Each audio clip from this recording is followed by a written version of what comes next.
Simon Lessing, il est deuxième, très bien placé à l'issue de la première portion en course à pied. On se dit que c'est encore son jour aujourd'hui à Grenoble, mais seulement voilà, l'équipe de Poissy va superbement réagir. Avec Olivier Marceau qui attaque dans la montée du col de Vence, Lessing est obligé de faire tout le travail et Daudet derrière le laisse travailler. Ça, c'est une belle stratégie cycliste. Pour le vélo, voyez Olivier Marceau, premier du classement général avant l'épreuve de Marseille. Le Parisien n'a que 59 secondes d'avance sur Simon Lessing, le champion du monde. Alors, il attaque. Résultat, c'est le premier revenu au parc à vélo. Je suis content de ma course, j'ai attaqué. Et moi, j'aime ça, j'aime les courses qui bougent un peu, j'aime pas rester passif. Mais ça ne suffit pas car le spécialiste de la course à pied, c'est Simon Lessing. Marceau, lui, craque dans les derniers tours, perd 46 secondes, mais garde l'essentiel. Je sauve le maillot et c'est demain que ça va jouer. 13 secondes séparées Olivier Marceau, classé meilleur français du champion du monde du triathlon, le Britannique Simon Lessing.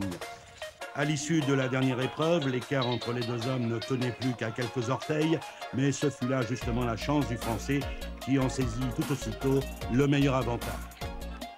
Simon lui est parti pieds nus. J'ai vu au départ qu'il avait des straps aux pieds, donc je pensais bien qu'il allait courir pieds nus. Ça m'a un peu mis la pression. D'ailleurs, je me suis dit que ça allait être dur. Puis bon, je me suis dit pendant la course à pied qu'il devait souffrir encore plus que moi puisqu'il était pieds nus et ça fait mal. La deuxième vie d'Olivier Marceau, son dernier pari à 30 ans. Il lui aura fallu 2 ans pour faire le deuil de Sydney. Souvenez-vous, le triathlon fait sa grande entrée aux Jeux Olympiques. Olivier Marceau est en tête jusqu'à 3 km de l'arrivée. Il craque en course à pied, 7e finalement. En France, c'est vrai, la concurrence est de plus en plus rude. Alors Olivier se souvient que sa maman est suisse et qu'il possède depuis toujours la double nationalité. Le voilà d'un coup débarrassé des sélections. Il peut préparer Athènes beaucoup plus sereinement. Une chose est certaine, en tout cas, Olivier n'a rien perdu de ses qualités de rouleur. On l'a vu très à son aise sur les routes de l'Iron Tour. Il lui faudra simplement beaucoup travailler la course à pied, qui est l'arme décisive maintenant du triathlon. Et dès le premier lacet de l'ascension, le festival jaune et bleu commence.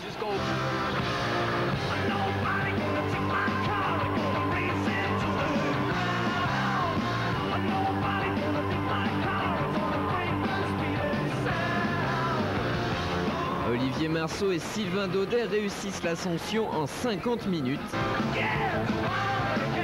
Victoire main dans la main et comble du succès. Karl Blasco termine 3e. Et vous voulez un secret?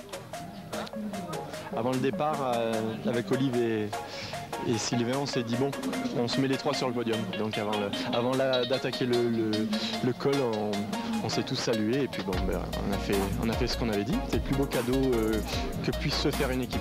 En ces quelques mots, Karl Blasco résume la recette de la réussite de Poissy Triathlon, de l'amitié, de la complicité, des performances et du professionnalisme.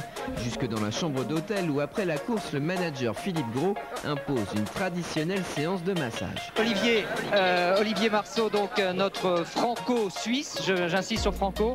Olivier, est-ce que c'est un des derniers triathlons sprint qu'on t'a vu disputer aujourd'hui? Parce que Patrick Dréano a dit que tu voulais peut-être t'orienter vers le long désormais. Oui, tout à fait. L'année prochaine, je vais prendre une orientation différente et essayer un peu le type Ironman. Donc c'est possible que ce soit un des derniers, mais j'espère bien revenir pour les Jeux de Pékin en 2008.